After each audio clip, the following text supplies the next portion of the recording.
Si tu rêves de devenir un entrepreneur, je te conseille d'écouter cette formation jusqu'à la fin. C'est-à-dire qu'il faut écouter l'intégralité de la formation. Salut les gars, bienvenue sur Global Leadership Academy. Nous avons décidé d'organiser cette petite formation pour parler de l'entrepreneuriat, pour expliquer à nos confrères ce qui c'est que l'entrepreneuriat et comment s'y lancer dedans. Et cette formation serait divisée en 3 catégories parce que nous avons vu que si on produit ça une fois, ça serait vraiment long. Et il y a des personnes qui n'auront pas assez de temps pour écouter toute l'intégralité de la formation. Nous allons décider alors de scinder ça en 3 parties. Donc voici la première partie. Et pour la première partie, nous allons vous parler des enjeux et des stratégies que vous devez utiliser pour vous lancer dans l'aventure entrepreneuriale. Donc je vous conseille de rester jusqu'à la fin de cette vidéo. Maintenant, nous allons d'abord définir ce qui c'est que l'entrepreneuriat. Et pour moi, j'ai 2 définitions en entrepreneuriat. La première définition, c'est un entrepreneur, pour moi, c'est celui qui entre quelque part et il prend quelque chose pour sortir avec. C'est la première définition. La deuxième définition, pour moi, un entrepreneur, c'est celui qui identifie un problème et apporte des solutions et gagne l'argent derrière. Donc voici les 2 définitions pour moi d'un entrepreneur. Maintenant, nous allons parler des enjeux de l'entrepreneuriat sur le continent africain parce qu'aujourd'hui, la population africaine est constituée majoritairement de jeunes, c'est-à-dire plus de 60 à 70% de la population africaine a moins de 30 ans.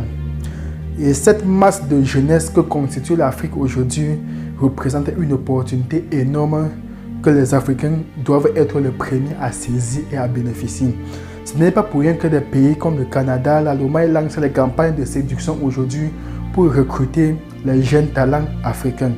Et c'est ce qui a contribué à appauvrir le continent africain jusqu'à nos jours parce que tous nos jeunes talents qu'on a en Afrique aujourd'hui, chacun rêve d'aller s'exercer en Europe. Pourquoi? Parce que là-bas, il y a une bonne vie, les conditions d'accueil sont vraiment favorables. Donc, il est urgent pour la jeunesse africaine de prendre le relais et de changer, de renverser la tendance. C'est-à-dire, nous devons être les capitaines d'industrie sur le continent africain. Il est inadmissible qu'un continent à fort potentiel comme l'Afrique, aujourd'hui, notre économie dépend à plus de 60 à 70% par les entreprises d'extérieur, par des multinationales. C'est une aberration. L'Afrique a besoin des entrepreneurs, des industries pour se développer. Et je pense que toi qui regardes cette vidéo, tu fais partie de cette génération qui va lever la tête et dire il est temps de développer l'Afrique, il est temps d'industrialiser l'Afrique. Et pour arriver à ce niveau-là, ça va passer par l'entrepreneuriat.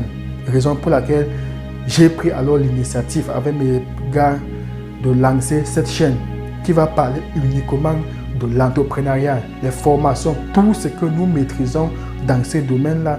Nous allons partager notre expérience sans rien cacher au quotidien. La seule chose que nous avons besoin de vous, c'est le soutien. En vous abonnant sur nos plateformes, en likant des vidéos, en partageant pour nous donner aussi la visibilité et aussi en laissant toutes les questions que vous souhaitez avoir notre réponse en retour en commentaire. Et nous avons aussi un groupe Telegram pour suivre les personnes qui souhaitent vraiment bénéficier de notre suivi au quotidien. Vous pouvez intégrer aussi ce groupe Telegram juste en écrivant en commentaire que je souhaite joindre ton groupe Telegram. Nous allons vous contacter pour vous intégrer dans le groupe. Après avoir donné la définition de l'entrepreneuriat, nous allons passer à l'étape suivante. Quel est le rôle d'un entrepreneur dans la société africaine? 1. La création d'emplois. Parce que cette masse de jeunes qui est en train de chercher à immigrer pour aller en Occident chercher de l'emploi, c'est parce qu'en restant sur place, eux n'ont pas quoi faire. Raison pour laquelle, en te lançant dans un petit business, même si tu emploies une personne, ça veut dire que chaque mois, tu paies le salaire à cette personne. Cette personne va utiliser cet argent, 1, pour subvenir à ses besoins et aussi pour pouvoir faire vivre sa famille. Donc, vous voyez déjà le potentiel énorme. Ça veut dire qu'en te lançant en entrepreneuriat, tu te fais de l'argent et la personne qui vient travailler, que tu recrutes, tu réduis le taux de chômage dans le pays et tu contribues aussi à la suivi d'une famille. Donc, voilà vraiment le rôle d'un entrepreneur. En te lançant dans l'aventure entrepreneuriale, voilà ce que vous pouvez apporter de ce côté-là. Et en deuxième position, nous avons l'innovation. Pourquoi l'innovation? En te lançant dans l'aventure entrepreneuriale, il y a des problèmes que le continent africain traverse depuis des années et qu'on n'arrive pas à trouver de solutions. Peut-être en te lançant en entrepreneuriat, tu peux être celui qui va apporter des solutions innovantes pour apporter des solutions à tous ces problèmes-là. Je vais prendre un peu l'exemple dans le domaine de la santé. Nous avons encore des maladies, des épidémies en Afrique aujourd'hui qu'on peine à trouver le médicament. Par exemple, si tu as l'expérience dans le domaine de la santé et tu te lances dans l'industrie de la santé, demain, grâce à l'innovation, grâce à ce que tu as appris, tu peux essayer de créer, d'innover en apportant les médicaments pour pouvoir subvenir aux besoins de certains de nos compatriotes qui souffrent en Afrique aussi. Parce que nous avons des maladies peut-être comme le choléra, le sida, le paludisme, la grippe, des maladies qu'on n'a pas encore réussi à trouver les médicaments ni le vaccin jusqu'à nos jours. Donc vous voyez que rien que l'innovation que vous pouvez apporter sur le continent africain en vous lançant en entrepreneuriat, ça serait vraiment énorme. Il y a un potentiel énorme derrière l'innovation là. Parce qu'aujourd'hui là, tout est à refaire en Afrique. Tout le système est à refaire. Donc l'Afrique a besoin de l'innovation. Et en te lançant dans cette aventure-là, tu as la chance d'innover. Parce qu'il y a quelque chose que je vais vous dire en entrepreneuriat. Ce n'est pas... Il y a des gens qui pensent que je dois d'abord avoir une idée avant de me lancer dans un domaine. Ça ne peut pas se faire. Vous pouvez commencer dans un domaine peut-être en tant que commerçant. Et derrière ce commerce-là, vous identifiez un produit que la population demande plus. Et si peut-être vous êtes en train d'importer ce produit de l'extérieur, le fait que la population demande ce produit, vous pouvez chercher comment faire pour maintenant produire sur place. 1. Réduire le coût. 2. Augmenter les chances pour vous de toucher une large majorité de population. Et aussi résoudre un problème qui fait partie aussi du transport et de résoudre aussi le coût. Tous les coûts de transport, de la douane que vous payez, tout cela. Vous ne devez plus dépenser tout cet argent-là. Donc l'innovation, vraiment, c'est quelque chose qui compte énormément.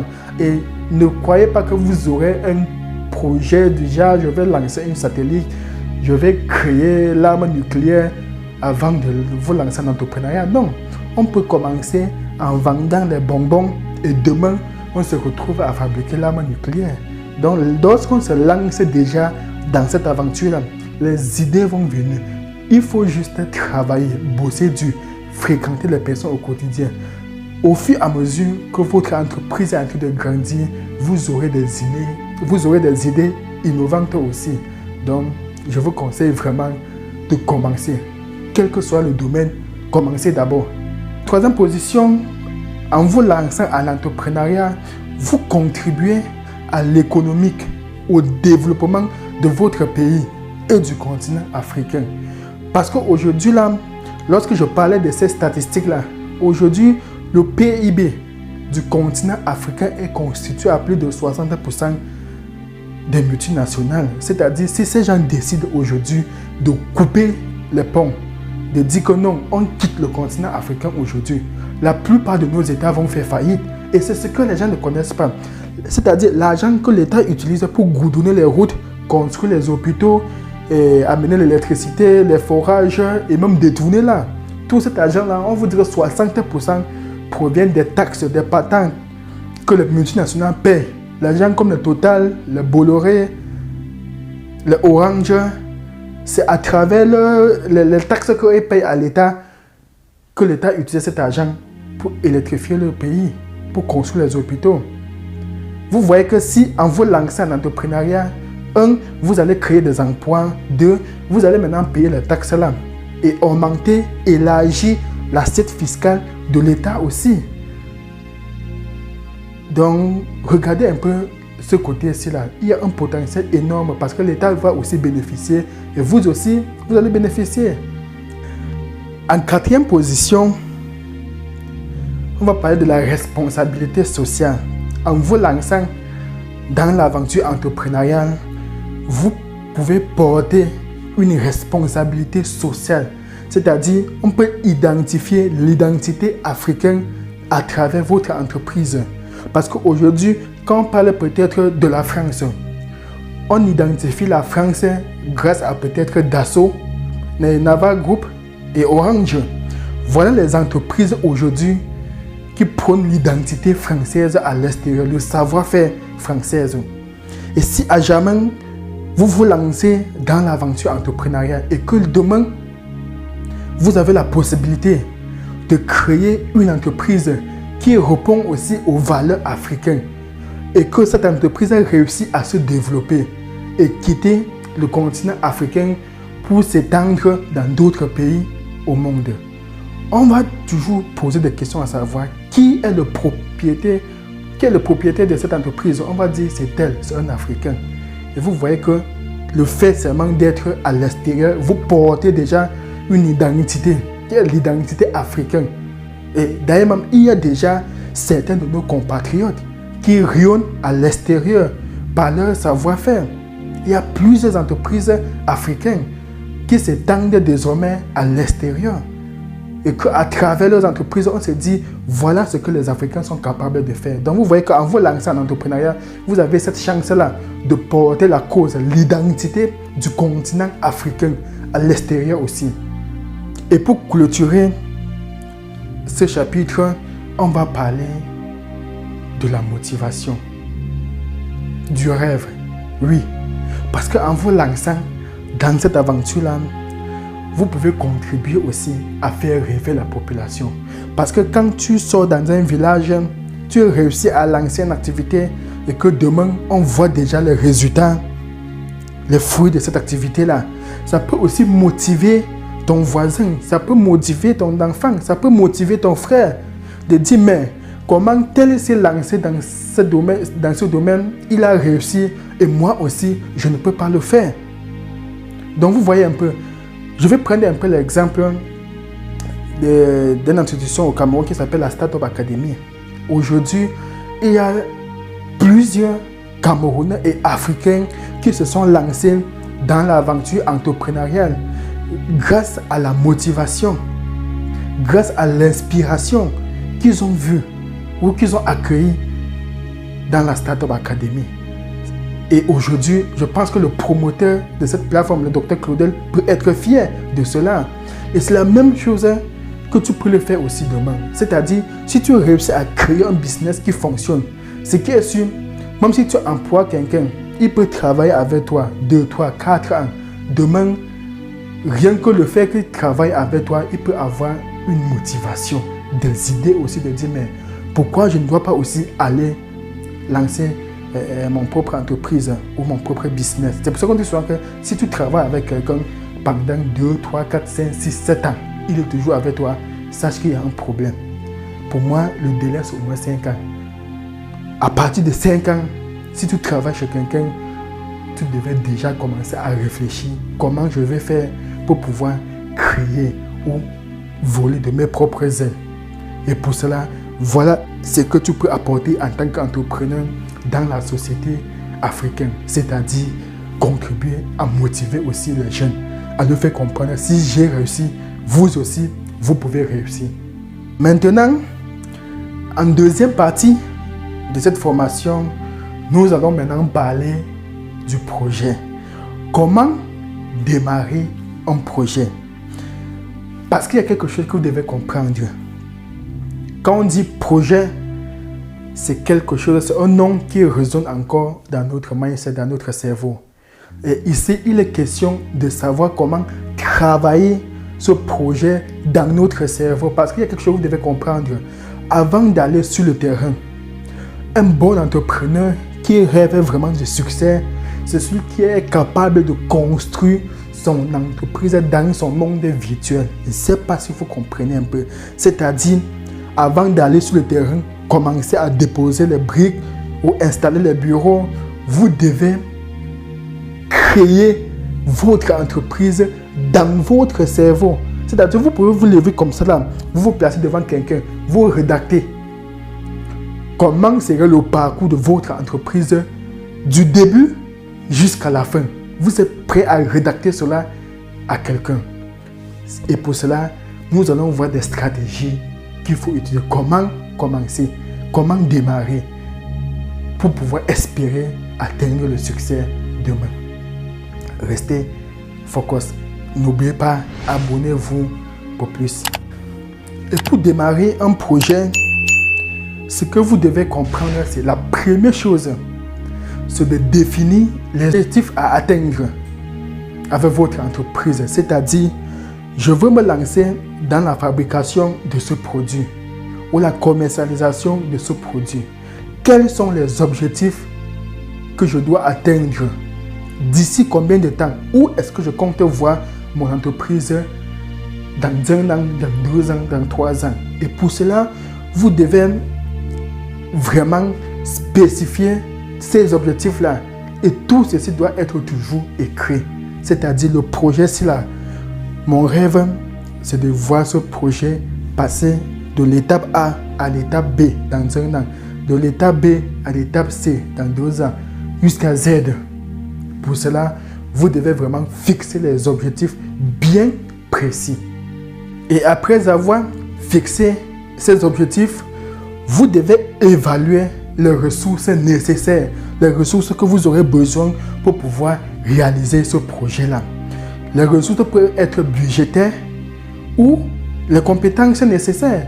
Parce que sans vous mentir, lorsque vous créez une entreprise, au début, vous êtes seul.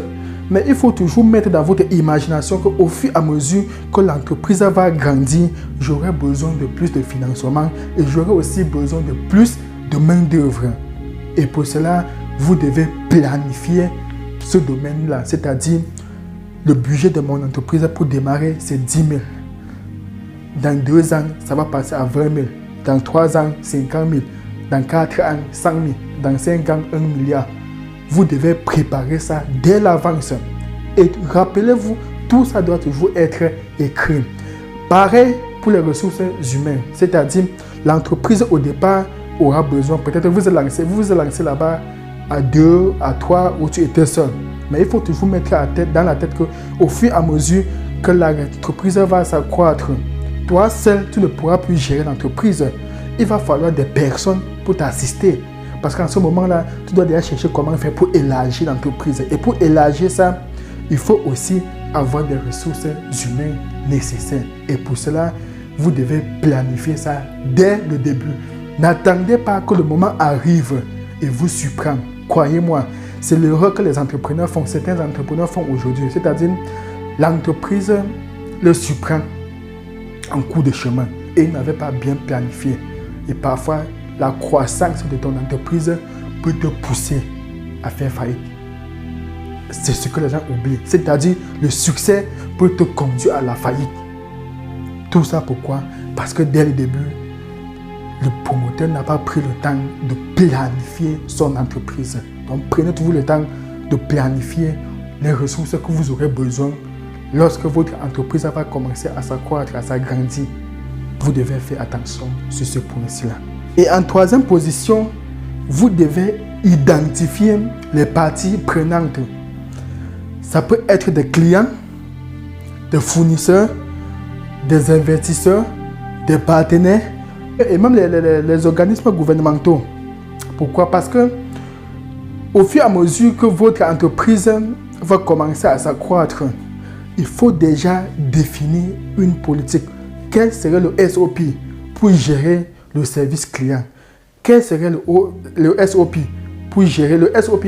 C'est le Standard Operation Procedure, c'est-à-dire la procédure à suivre pour pouvoir gérer vos clients, la procédure à suivre pour pouvoir gérer vos fournisseurs, la procédure à suivre pour pouvoir gérer vos partenaires. Donc, toutes ces procédures doivent être établies dès le début de la création de l'entreprise. Et quand je parle maintenant des entités gouvernementales, c'est quoi?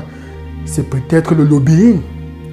Parce que, croyez-moi, le lobbying, c'est l'un des leviers puissants qu'un entrepreneur doit utiliser pour pouvoir avoir de l'influence sur le marché et faire aussi grandir son entreprise.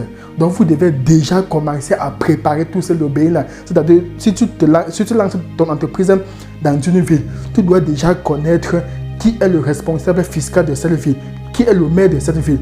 Tu commences à créer des relations auprès de ces organismes gouvernementaux-là. Et pour cela, c'est pour moi l'un des sujets les plus importants que vous ne devez pas négliger. C'est-à-dire entrer en relation avec toutes ces personnes-là. C'est grâce à votre lobbying que vous pouvez vraiment imposer certaines lois, imposer certaines règles dans votre société, dans votre pays.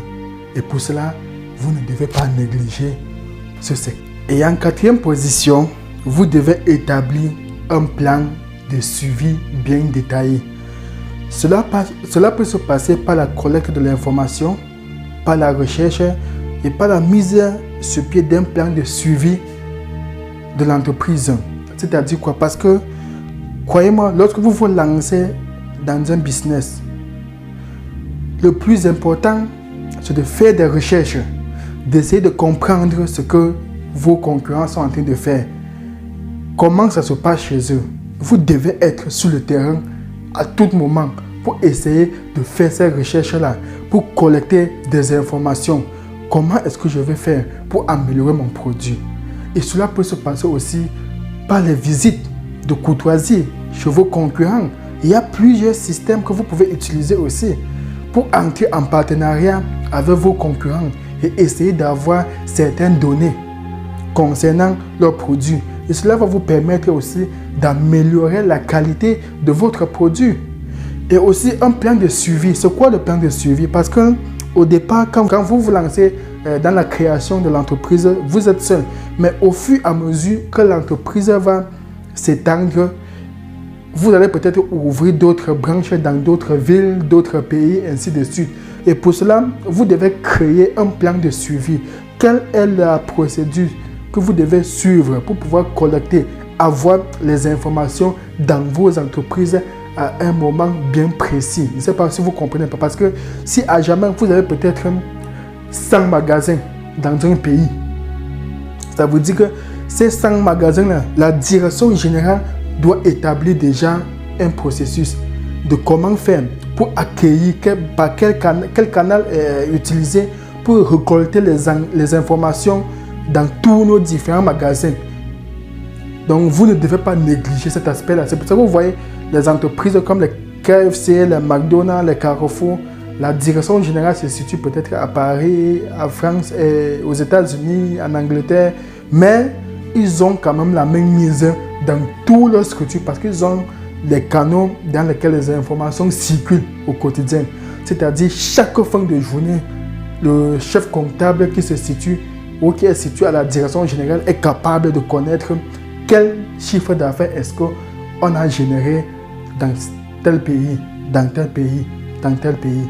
Donc, vous ne devez pas négliger cet aspect-là. Si vous rêvez vraiment d'étendre votre entreprise dans tout le pays ou même dans tout le continent ou dans tout le monde entier, vous devez vraiment travailler sur ce canal-là. C'est ça qui va faire la force et la réussite de votre entreprise. Parce qu'il y a des gens aujourd'hui qui ne veulent pas étendre ou élargir leur entreprise juste parce qu'ils n'ont pas de personnes, ils n'ont pas de méthodes, ils ne connaissent pas comment faire pour contrôler ces entreprises-là. Ils se disent que non, si je suis peut-être dans une ville, je pars dans une autre ville, ouvrir l'autre branche, on peut me voler là-bas et je ne serai pas au courant. Or, si vous avez déjà une procédure qui vous permet de collecter toutes ces informations-là, de suivre votre entreprise, même si vous n'êtes pas sur place, ça va contribuer toujours à vous enrichir. Et n'oubliez pas quelque chose, quand on se lance dans l'aventure entrepreneuriale et qu'on a des rêves de devenir vraiment une multinationale, vous devez fermer les yeux sur ce côté-là. Je ne vous conseille même pas d'avoir les pensées du genre, non, si je crée une branche dans telle ville, on peut me voler. Non. Enlevez toujours cet esprit dans votre cerveau. 5e point, c'est d'établir les responsabilités de tout un chacun dans l'entreprise. C'est-à-dire, chacun doit connaître sa position. Chacun doit connaître son rôle au sein de l'entreprise pour éviter certaines confusions dans l'entreprise ou certaines disputes inutiles. Donc vous, en tant que PDG, le promoteur, vous devez organiser une réunion avec toutes les parties prenantes et définir les rôles et les responsabilités de tout un chacun au sein de l'entreprise. Et pour cela, c'est aussi l'un des aspects très très importants pour avoir au moins la cohérence du groupe. Quand quelqu'un connaît déjà sa responsabilité au sein d'une structure, ça permet qu'il ne peut pas créer des ennuis, peut-être des conflits inutiles. Chaque fois quand il vient au travail, il connaît déjà que non, tel poste, c'est ma responsabilité. Tel poste, c'est moi qui est là. Et là, ça vous épargne de tous ces différents agitations et parfois conflits qui se passent parfois dans certaines entreprises-là. Donc, quand vous réussissez à établir les responsabilités de tout un chacun dans votre structure et que l'ordre règne vraiment, ça va beaucoup vous aider. Et pour clôturer ce premier chapitre, je vous conseille vraiment, en tant que PDG, en tant que le patron, le responsable de votre entreprise, de garder une cohérence au sein de votre entreprise. Cela peut se passer par l'organisation des réunions chaque semaine, chaque fin du mois. Ça veut dire que chaque fois, vous devez toujours être en contact avec vos équipes, avec vos collaborateurs, avec vos fournisseurs, avec vos investisseurs. Ne négligez surtout pas ce domaine-là. Donc, au départ, vous devez vraiment travailler sur ces points-là et accorder énormément de temps dans votre agenda sur ce point. C'est-à-dire, chaque semaine, je sais que j'ai 2 heures à passer avec mes entreprises, avec mes employés, mes fournisseurs, mes investisseurs. Tout cela doit être établi dans votre agenda. Cela va vous permettre aussi de vous libérer de certaines tâches et de comprendre aussi, de mieux comprendre le fonctionnement de votre entreprise. Parce que quand vous organisez des réunions avec les employés, vous donnez la possibilité aux employés de s'exprimer. Ça veut dire que si à jamais il y avait un problème ou si à jamais un employé n'est pas satisfait, peut-être avec son chef service, avec son superviseur de département, il a la possibilité de s'exprimer devant vous en tant que PDG et vous pouvez apporter des solutions pour éviter aussi certaines pressions et certains conflits au sein de votre entreprise. Pour cela, vraiment, il faut vraiment consacrer énormément de ressources et chercher à trouver vraiment un petit temps pour pouvoir effectuer cette tâche-là au quotidien. Merci d'avoir suivi cette première partie de la formation. Rendez-vous pour la deuxième partie. Restez connectés. N'oubliez pas de vous abonner, de liker, de laisser vos commentaires et de partager aussi pour que d'autres personnes puissent bénéficier de cette expérience-là. Prenez soin de vous. Ciao. Every day, organizations are striving